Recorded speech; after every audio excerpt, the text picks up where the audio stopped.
Ambassador Zarathul had witnessed the rise and fall of 17 civilizations across the galaxy.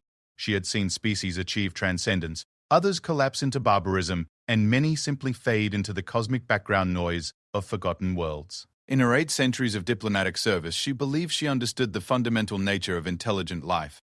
She was wrong. The day humanity declared war on the hegemony, every advanced species in the galaxy held their breath.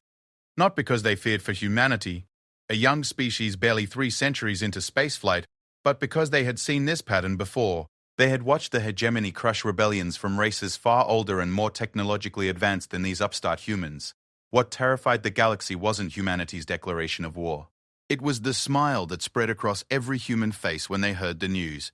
It was the way human civilians began volunteering for military service in numbers that broke recruitment systems. It was how human children started asking their parents not when the war would end, but how they could help win it. The galaxy had never seen a species that treated war not as a last resort, but as coming home. Zarathul was about to learn why the stars themselves whispered warnings about a small blue planet in an unremarkable arm of the Milky Way.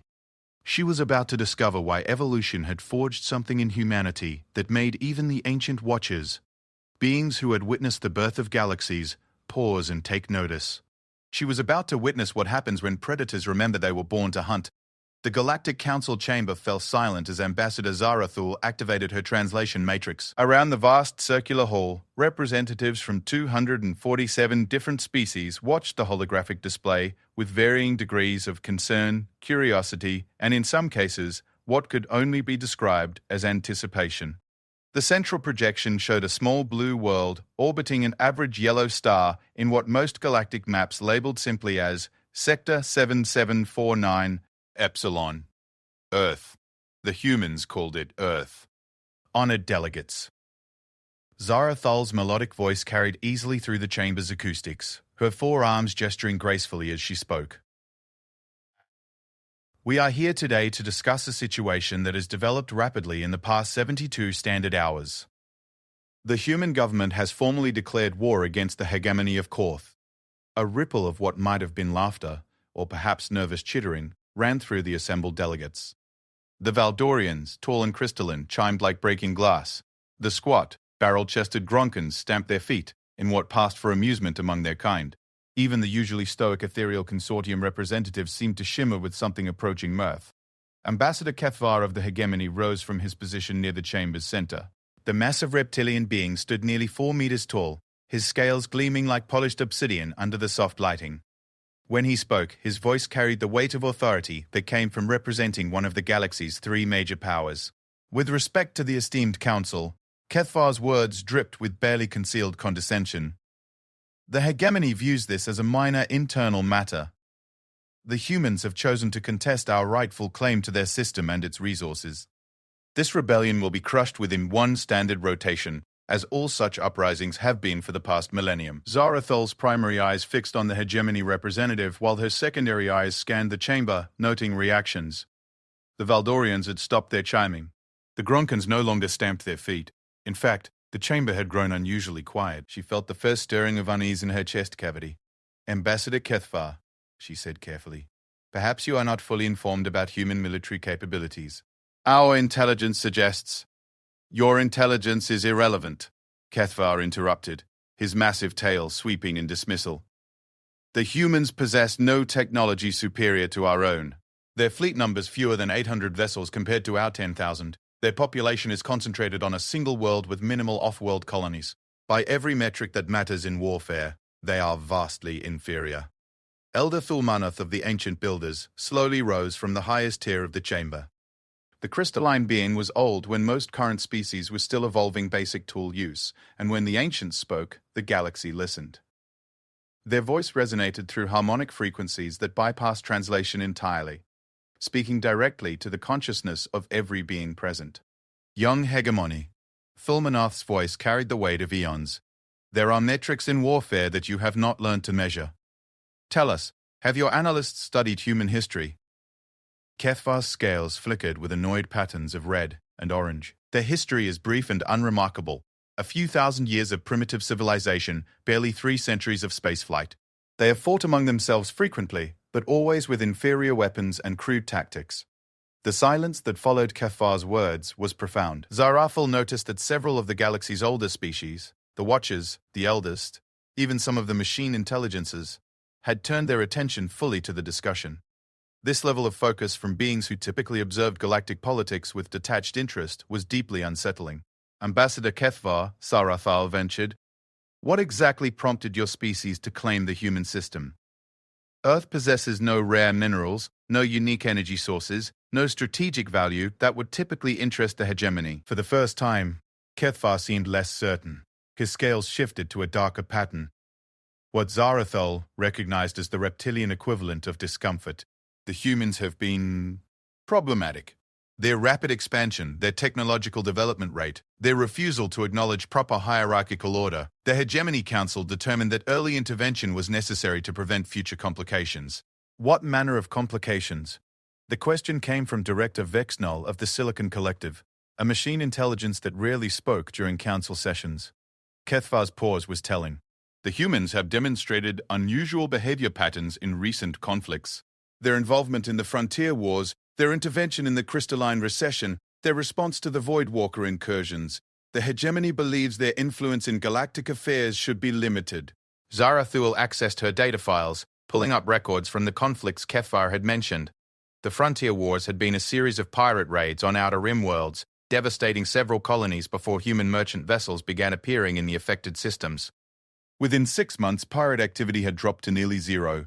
The official reports credited improved security coordination, but unofficial accounts told different stories. The crystalline recession had been an economic crisis threatening to destabilize several mid-tier civilizations. Human corporations had offered generous trade agreements and technological exchanges, stabilizing the affected economies. Again, the official narrative spoke of shrewd business practices. But there were other reports. Stories of human negotiators who seemed to understand alien psychology better than the aliens understood themselves. The Voidwalker incursions were classified at the highest levels. Zarathil's clearance allowed her to access only the basic facts. An extragalactic threat had been detected moving toward inhabited systems. Human military forces had volunteered for the response fleet. The threat had been eliminated with minimal casualties. The details remained sealed. Ambassador Kethvar, Elder Thulmanoth, spoke again, their harmonic voice carrying subtle undertones of what might have been concern. "How did your people respond when the humans rejected your ultimatum?" The hegemony representative's scales flickered through several color patterns before settling on a deep purple that Zarathil didn't recognize. The human response was unexpected. Their ambassador laughed. She said her people had been wondering when someone would finally give them a real challenge. The chamber erupted in a cacophony of sounds as delegates began talking, clicking, humming, and chiming at once. Zarathil called for order, but it took several minutes before the noise subsided. When quiet finally returned, she noticed that many of the older species were no longer in their seats. The Watchers had vanished entirely. Several ancient builders had departed. Even some of the machine intelligences had gone offline. "Honored delegates," Zarathil said, her voice carrying more uncertainty than she would have liked. "Perhaps we should adjourn this session pending further information." The voice belonged to combat analyst Rexton of the warrior clans, a species that had fought in more galactic conflicts than any other. The scarred veterans stood slowly, their massive frame bearing the marks of battles across dozens of worlds. "We stay, we watch. We learn." "Learn what exactly?" Kethvar demanded, his composure finally cracking. Rexton's single remaining eye fixed on the hegemony ambassador. "We learn why our ancestors carved warnings about the hunters from the third planet. We learn why species that conquered galaxies chose extinction rather than face them. We learn why the Voidwalkers turned back when they detected human transmissions." The chamber fell silent again. But this time, the quality of the silence was different. It was the silence of a predator freezing when it suddenly realizes it might be prey. Zarathil's hands trembled as she accessed her personal files, diving deep into restricted databases she rarely touched. Ancient records, fragments of historical data, whispered stories that older diplomats sometimes shared in private moments. She found references to something called the Terran phenomenon, mentions of a species that had been contained by mutual agreement of the older races, brief notes about a world where evolution had taken an unusual path, creating something that made even the galaxy's apex predators nervous. "The humans," she whispered, more to herself than to the assembly. "They're not a young species, are they?" Rexton's scarred features shifted into what might have been a smile on a less dangerous face. Young? No, Ambassador. They've been exactly where they are now for over 200,000 years. We just convinced ourselves they were primitive because the alternative was too terrifying to consider. On the central display, Earth continued its slow rotation, a small blue marble that suddenly seemed far more significant than its size would suggest. Zarathol zoomed the image in, showing the planet's surface. Cities sprawled across continents, lights blazed in vast networks. Orbital installations hung like jeweled necklaces around the world. But it wasn't the technology that made her breathing tubes constrict with sudden understanding. It was the ships. Thousands upon thousands of vessels were lifting from the surface, emerging from hidden facilities, materializing from stealth fields that her sensors hadn't even detected. The human fleet wasn't 800 vessels as intelligence had estimated. It was 800,000. And they were all moving toward hegemony space with a purpose and coordination that spoke of planning that had been decades, perhaps centuries, in the making. The humans hadn't declared war in response to the hegemony's ultimatum. They had been preparing for this moment long before the ultimatum was even conceived. By the eternal light, Zarathul breathed. They'd been waiting for this. Rexton nodded grimly. Every species in this galaxy has a word for humans in their most ancient languages. Do you know what the warrior clans call them? Zarathul shook her head, unable to speak. The inevitable. As if summoned by that revelation, a new transmission began broadcasting on all diplomatic frequencies. The image that appeared showed a human woman, middle-aged by their standards, wearing the simple blue uniform of Earth's diplomatic corps. She smiled with the kind of warmth that made most species instinctively trust humans, but now that same expression carried undertones that made Zarathul's blood run cold. "Greetings, honored delegates of the Galactic Council," the human ambassador said, her voice carrying easily through the chamber's translation systems. "I am Sarah Chen, speaking on behalf of the United Terran Republic. We wanted to address the Council before beginning our response to the hegemony's declaration of war." Kethvar stepped forward, his scales now cycling through rapid patterns of agitation. "Human, your response is irrelevant. Surrender now, and your species will be granted the mercy of servitude rather than extinction." Ambassador Chen's smile never wavered, but something shifted in her eyes. Something that made Zarathul suddenly understand why predators throughout the galaxy had learned to fear a particular pattern of dental display. "Oh, Ambassador Kethvar," Chen said, her tone still perfectly diplomatic. "I think there's been a misunderstanding. We're not responding to your declaration of war. We're thanking you for it." The transmission continued as Chen gestured to something off camera. "You see, my people have been feeling rather restless lately. It's been almost 3 decades since the Void Walker incident, and honestly, we've been wondering if we were getting soft. Your ultimatum couldn't have come at a better time." New data streams began flooding the diplomatic channels. Fleet movements, production reports, military readiness assessments. The numbers were staggering, but it wasn't the scale that froze every being in the chamber with sudden, terrible comprehension. It was the dates. The humans had begun military preparation 70 years ago. They had started building their hidden fleet 40 years before the hegemony had even identified their system as a potential target. They had been training their population for total war since before any current political situation had developed. "The question isn't whether we can win against the hegemony," Chen continued, her diplomatic smile never faltering. "The question is whether we'll finish quickly enough to maintain our edge for the next challenge. Because let's be honest, honored delegates, there's always a next challenge, isn't there?" Zarathul realized she was witnessing something unprecedented in galactic history. Not the declaration of war by an underdog species facing impossible odds. Not even the revelation that humanity was far more powerful than anyone had imagined. She was watching a species of apex predators politely announce that they were no longer content to pretend they were prey. And as the transmission ended with Ambassador Chen's final words, "We'll see you among the stars," Zarathul understood why the galaxy's oldest beings had suddenly found pressing business elsewhere. The humans weren't rushing into war. War was finally rushing to meet them. And they had been ready for a very, very long time.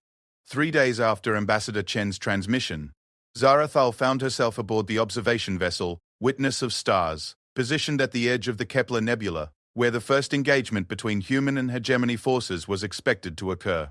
The Council had dispatched observation teams to monitor the conflict, though Zarathul suspected their real purpose was to assess whether the galaxy needed to prepare for a new dominant power. Beside her in the command center stood Rexthorn, whose scarred features had grown increasingly grim as reports filtered in from across hegemony space. The warrior clans had volunteered to provide military analysis, though the old soldiers seemed more interested in confirming suspicions than gathering intelligence. The Hegemony Third Fleet has taken position near the Nexus Gate, reported Lieutenant Commander Yexai, a Valdorian whose crystalline structure hummed with nervous energy. Admiral Korethnal commands personally.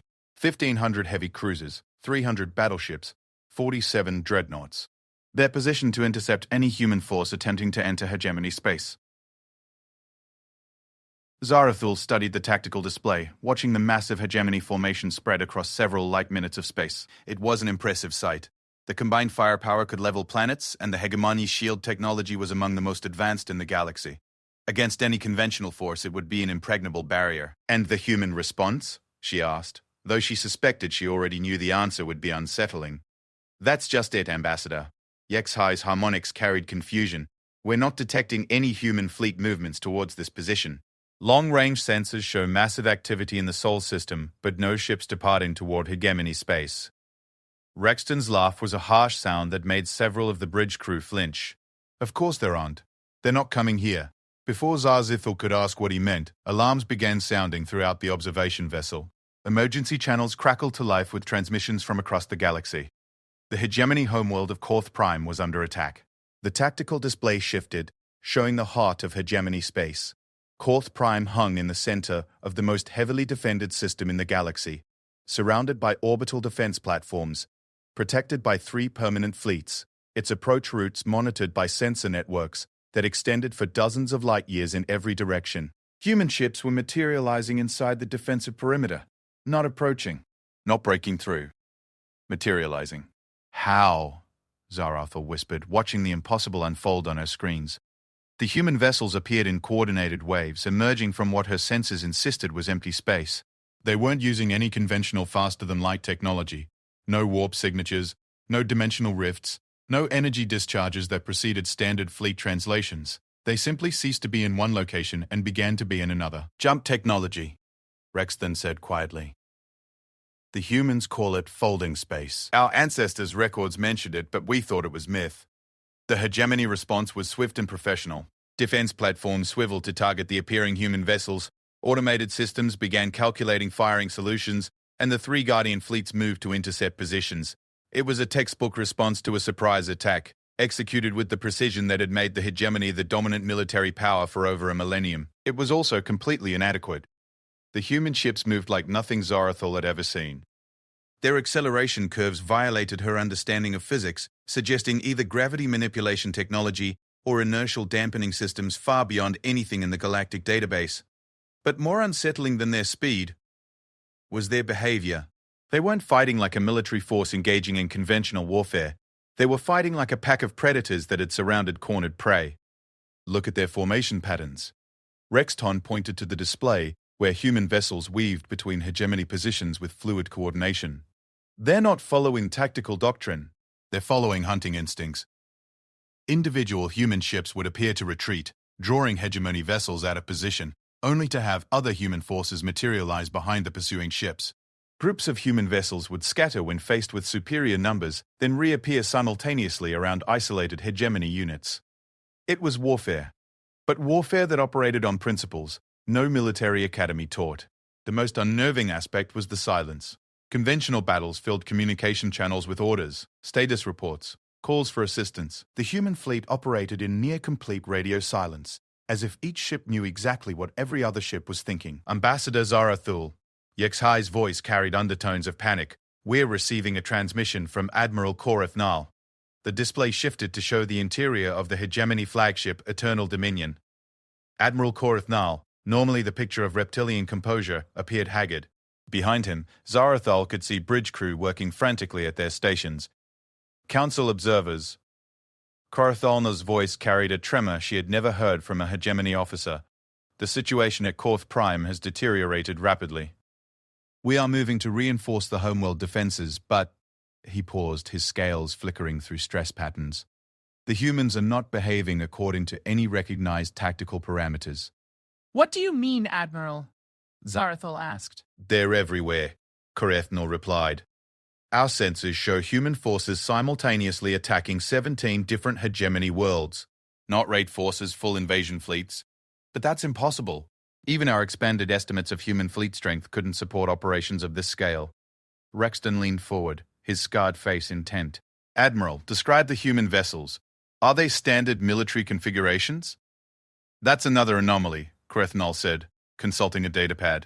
Many of the ships don't match any known human designs. Some appear to be converted civilian vessels. Others look like they were built in shipyards we've never detected. And the crews? He paused again, this time with what looked like genuine confusion.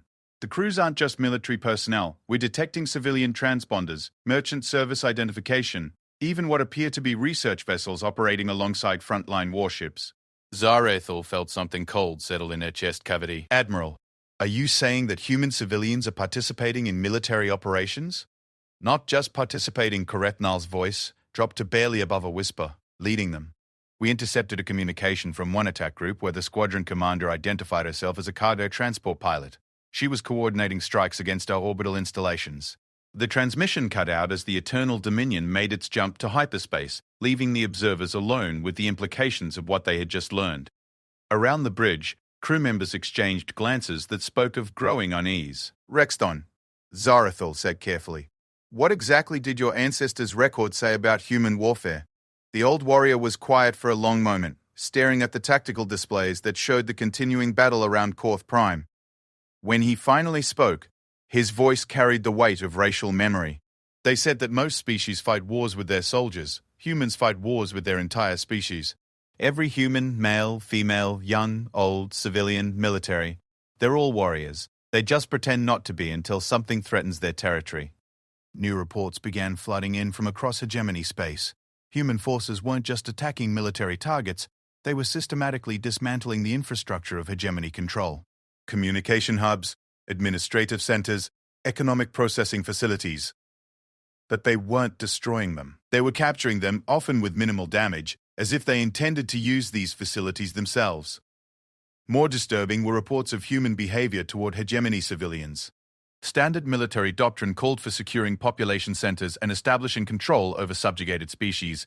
The humans were doing something else entirely. They were talking to them. We're receiving a transmission from the colony world of Gethys 7, Yexhey announced. It's unusual. The display showed a human officer, a woman who looked barely old enough to command anything more significant than a transport shuttle. Behind her, Zarathul could see hegemony civilians, reptilian colonists who should have been terrified of their human captors. They were listening intently as the human officer spoke. Citizens of Gethys 7, the officer was saying, her translator rendering her words in perfect hegemony standard. We want to make something clear. We're not here to conquer you. We're here to offer you a choice your government never gave you. She gestured to something off camera, and the view expanded to show human soldiers working alongside hegemony civilians to repair damaged infrastructure. Not forcing them to work, working with them, sharing tools, offering assistance. The hegemony told you that humans were a primitive species that needed to be controlled for the galaxy's safety, the officer continued. We'd like to show you what we've learned from other species who thought the same thing. The image shifted to show data streams, trade agreements, technological exchanges, treaties between humanity and dozens of species that Zarathul recognized, not conquest agreements or subjugation pacts, mutual benefit arrangements that had resulted in unprecedented prosperity for the participating worlds. Every species that's worked with humanity instead of against us has seen their standard of living improve by an average of 300% within a single generation, the human officer said. We're offering the same opportunity to you. The transmission ended, but similar broadcasts were being detected from across hegemony space. Wherever human forces had established control, they weren't acting like conquerors. They were acting like recruiters. By the eternal light, Zarathul breathed. They're not trying to destroy the hegemony. They're trying to convert it. Raxton nodded grimly. It's worse than that. They're succeeding. Reports confirmed it. Hegemony worlds were surrendering not because they were beaten, but because they were being offered something better than what their own government provided. Human forces would arrive, quickly neutralize military resistance, then immediately begin implementing infrastructure improvements, trade networks, and cooperative agreements. It was conquest through superior civilization rather than superior firepower. But the most chilling realization came when Zarathul cross-referenced the timing of the attacks. The human forces weren't making these offers after they conquered hegemony worlds. They were arriving with fully developed plans for integration, complete with economic projections, cultural compatibility assessments, and technological exchange programs. They had been planning not just to fight the hegemony, but to absorb it, for decades. "How long have they been watching us?" she whispered. Rexton's single eye met hers, and in its depths she saw the recognition that had dawned on all the galaxy's older species. "All of us," he said quietly. "They've been watching all of us, learning everything about every species in the galaxy, understanding our strengths, our weaknesses, our fears, our desires. And when they're ready..." He gestured at the displays showing human forces systematically dismantling one of the galaxy's major powers. "They make their move." The bridge fell silent except for the quiet hum of instruments and the occasional status update from long-range sensors. Zarathul stared at the tactical displays, watching the impossible unfold as human forces continued their systematic advance through hegemony space. They weren't just winning the war, they were rewriting the rules by which galactic civilization operated, and they were doing it with the casual efficiency of a species that had been preparing for this moment far longer than anyone had imagined. The scariest part wasn't that humanity was more powerful than the galaxy had believed. It was that this was just the beginning. 1 week after the first human forces materialized over Korth Prime, Zarathul received an invitation that changed everything she thought she understood about the galaxy's future. The message came through diplomatic channels, bearing the seal of the United Terran Republic and a personal signature she recognized from the council chambers. Ambassador Sarah Chen was inviting her to witness the conclusion of the human hegemony conflict from Earth itself. The journey to Sol System aboard the human escort vessel Pathfinder was unlike any diplomatic transport Zarathul had ever experienced. The ship's crew was professional but informal, treating her less like a foreign dignitary and more like a welcome guest. Captain Maria Santos, a woman who looked to be in her 40s by human standards, personally gave Zarathul a tour of the ship that revealed as much about human nature as it did about their technology. "Most of our design philosophy comes from a simple principle," Captain Santos explained as they walked through engineering sections that hummed with power sources Zarathul couldn't identify. "We build things to last, and we build them to be used by anyone who needs them." The ship's corridors were wider than necessary for human physiology, with environmental controls that could accommodate dozens of different atmospheric requirements. The furniture in common areas was modular, designed to be reconfigured for various alien anatomies. Even the food dispensers offered options that Zarathul recognized as suitable for species from across the galaxy. "How long have humans been preparing for galactic integration?" she asked, running her fingers along surfaces that seemed designed with her four-armed anatomy specifically in mind. Captain Santos smiled. That particular human expression that Zarathul was beginning to understand carried layers of meaning. "Officially, about 3 centuries since we first detected extrasolar radio transmissions and realized we weren't alone." "And unofficially?" "Well, my grandmother always said that humans have been getting ready to meet strangers since we first looked up at the stars and wondered what was out there." Santos paused at a viewport showing the streaking star lines of faster-than-light travel. "I suppose you could say we've been preparing to be galactic citizens since before we knew what that meant." The arrival at Earth was breathtaking, in a way that no amount of sensor data had prepared Zarathul for. The planet seemed to pulse with activity. Orbital habitats like glittering jewelry around a blue gem, space elevators stretching gossamer thin into the void, and everywhere the controlled chaos of a civilization in full stride. But it was the ships that made her breathing tubes constrict with sudden understanding. Thousands upon thousands of vessels filled Earth's orbital space. Not just military craft, but civilian transports, research vessels, cargo haulers, passenger liners, and construction ships. All of them modified, armed, ready for operations that went far beyond their original purposes. The human civilian fleet had been converted into a military armada without losing its civilian character. Every ship owner in human space volunteered, Captain Santos said, noting Zarathul's reaction. "We asked for volunteers to support military operations, and we got more applications than we could process. Had to set up a lottery system just to be fair about who got to participate." Ambassador Chen met Zarathul at the orbital transfer station, her familiar diplomatic smile carrying warmth that now seemed genuinely friendly rather than professionally neutral. "Ambassador Zarathul, thank you for accepting our invitation. I hope you'll find the next few hours educational." They descended to Earth's surface aboard a shuttle that gave Zarathul her first close look at human civilization. The cities were larger than orbital surveys had suggested, with architecture that seemed to grow organically from the landscape rather than being imposed upon it. Parks and gardens wove between residential and commercial districts, while transportation networks moved with fluid efficiency that spoke of long-term planning and continuous refinement. "Your cities are beautiful," Zarathal said, watching forests and fields give way to urban sprawl that somehow maintained natural rhythms. "Thank you," Chen replied. "We learned a long time ago that forcing civilization to fit arbitrary patterns tends to create problems down the line. Better to work with natural systems than against them." The shuttle landed at what Chen identified as the Global Coordination Center, though it looked more like a university campus than a military command facility. Gardens surrounded low buildings connected by walkways that encouraged interaction between different departments. Beings from dozens of species moved along the paths, wearing human uniforms but clearly integrated into the operational structure. "How many non-human species are working with your government?" Zarathal asked as they walked toward the main building. "Currently, about 47 species have formal cooperation agreements with the Terran Republic," Chen said casually. "Another dozen have informal arrangements. Most of them started as cultural or scientific exchanges and evolved into something more comprehensive." Zarathal stopped walking. 47 species, but the galactic census only lists 32 species that maintain regular contact with humanity. Chen's smile carried a hint of apology. "Not all of our partnerships are public knowledge yet. Some species prefer to keep their arrangements quiet until they're ready for broader galactic attention. We respect those preferences." The command center itself was a vast circular space filled with holographic displays showing real-time data from across the galaxy. But unlike the sterile efficiency of most military facilities, this one hummed with conversation, collaboration, and what could only be described as enthusiasm. Human officers worked alongside beings Zarathal recognized from dozens of different worlds, sharing information with a casual familiarity that spoke of long-term cooperation. At the center of the room stood a three-dimensional display of hegemony space, updated in real time with the positions of human forces and hegemony responses. The scope of human operations was staggering.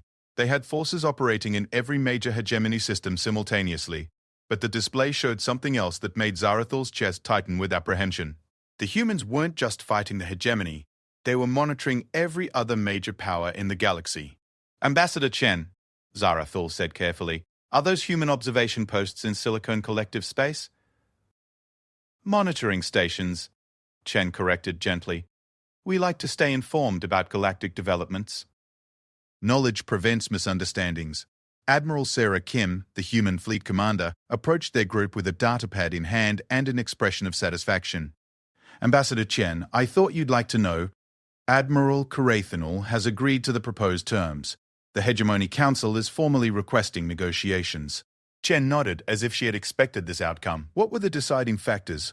"The colony integration reports," Admiral Kim said. "When the Council saw how quickly their former colonies were adapting to human administrative systems and the economic projections for continued cooperation, they realized that resistance would leave them isolated while their former territories prospered." Zarathal felt something cold settle in her chest. "The hegemony is surrendering?" "Not surrendering," Chen said carefully. "Evolving. The hegemony as a political entity will continue to exist, but as part of a larger cooperative framework. Their military forces will be integrated with human command structures, their economic systems will be aligned with human trade networks, and their territorial claims will be administered jointly." It was conquest disguised as diplomacy, but conquest so thorough that the conquered party was agreeing to it voluntarily. The humans hadn't just defeated the hegemony militarily, they had demonstrated that cooperation with humanity offered better outcomes than independence. "What happens next?" Zarathal asked, though she suspected she already knew the answer. Admiral Kim and Ambassador Chen exchanged glances that carried entire conversations. "Well," Chen said slowly, "the Galactic Council has been operating under the assumption that large-scale political change requires consensus among the major powers, but recent events have demonstrated that assumption might be outdated." The displays around the command center shifted, showing new data streams. Human diplomatic missions were requesting meetings with every major government in the galaxy. Trade proposals, cultural exchange programs, technological cooperation agreements, and defense partnerships were being offered to species that had never had direct contact with humanity. "You're not just changing your relationship with the hegemony," Zarathul realized. You're restructuring galactic civilization. We're offering alternatives, Chen said.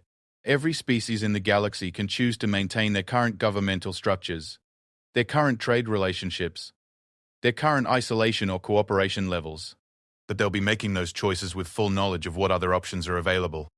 Zarathul accessed her diplomatic database, cross-referencing the species being contacted by human representatives. The pattern that emerged made her breathing tubes constrict. Humanity was simultaneously approaching every major power, every minor civilization, every independent colony, and every unaligned species in the galaxy. They were offering everyone the same deal they had offered the hegemony colonies: join the human cooperative framework and benefit from humanity's technological advancement, economic networks, and protective capabilities. Remain independent and watch as your neighbors prospered under human partnership while you struggled with increasing isolation.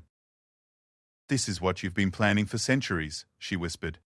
Not conquest, assimilation through superior alternatives. Rexton's voice came from behind her, though she hadn't heard him approach. It's worse than that. They're not assimilating us into their civilization. They're creating a new civilization that incorporates the best aspects of every species they encounter. Zarathul turned to see the old warrior studying the tactical displays with the intensity of someone recognizing a masterpiece of strategic thinking. How did you get here? Human invitation, he said simply. They wanted military analysis from someone who understands the historical context. His scarred features shifted into an expression that might have been admiration. They've been planning this conversation for longer than most civilizations have existed. Ambassador Chen gestured toward a smaller display showing long-term projections. Rexton is correct. We're not trying to make other species more human. We're trying to create a galactic civilization that allows every species to be the best version of themselves while contributing to a larger whole. The projections showed technological advancement curves, economic growth models, and social development indices that painted a picture of unprecedented prosperity across the galaxy. Every species that joined the human framework saw dramatic improvements in living standards, technological capability, and cultural expression. But the projections also showed what happened to species that remained outside the framework. Not destruction or conquest, but gradual marginalization as the cooperative species pulled ahead in every measurable category. You're not giving us a choice, Zarathul said. You're making non-cooperation impossible. Chen's expression became serious for the first time since Zarathul had arrived on Earth. Ambassador, every species in the galaxy has exactly the same choice humanity faced when we first detected alien transmissions 3 centuries ago. We could remain isolated, maintaining our independence at the cost of missing opportunities for growth. Or we could engage with other civilizations, accepting the risks that come with cooperation in exchange for the benefits that come with partnership. And what if a species chooses isolation? Then they're welcome to it, Admiral Kim interjected. Human forces won't threaten them, human traders won't approach them, human diplomats won't contact them.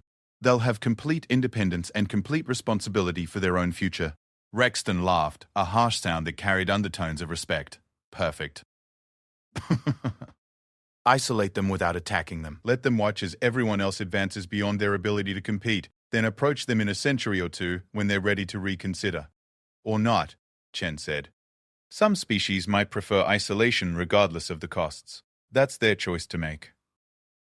Zarathul stared at the displays showing human forces completing their integration of former hegemony territories, while simultaneously extending cooperation offers to every other power in the galaxy. The scope of planning required for this level of coordination was staggering, but more impressive was the patience. Humanity had waited centuries for the right moment to make their move, preparing for every possible response, creating alternatives that made resistance pointless. They hadn't rushed into war.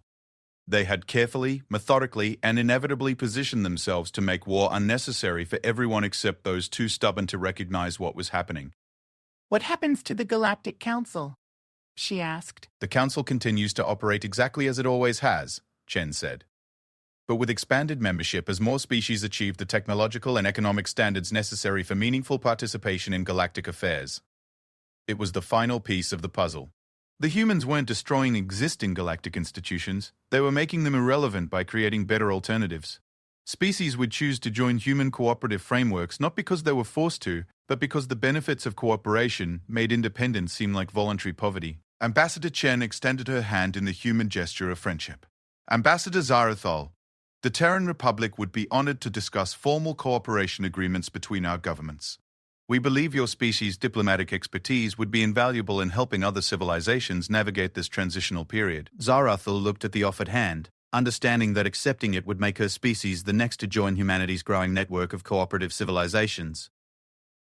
Refusing would mean watching as her people became increasingly isolated, while the galaxy reorganized around human partnership frameworks. She took Chen's hand, feeling the warm strength of human fingers as they clasped hers in return. "Welcome to the future," Chen said softly. "We're glad you'll be part of it." As Sarathul watched the display showing former hegemony worlds already implementing human technological advances while maintaining their cultural identities, she finally understood why the stars themselves whispered warnings about the small blue planet in an unremarkable arm of the galaxy. Humanity didn't conquer civilizations. They made everyone want to join them. And they had been practicing this particular form of inevitable diplomacy for far longer than anyone had imagined.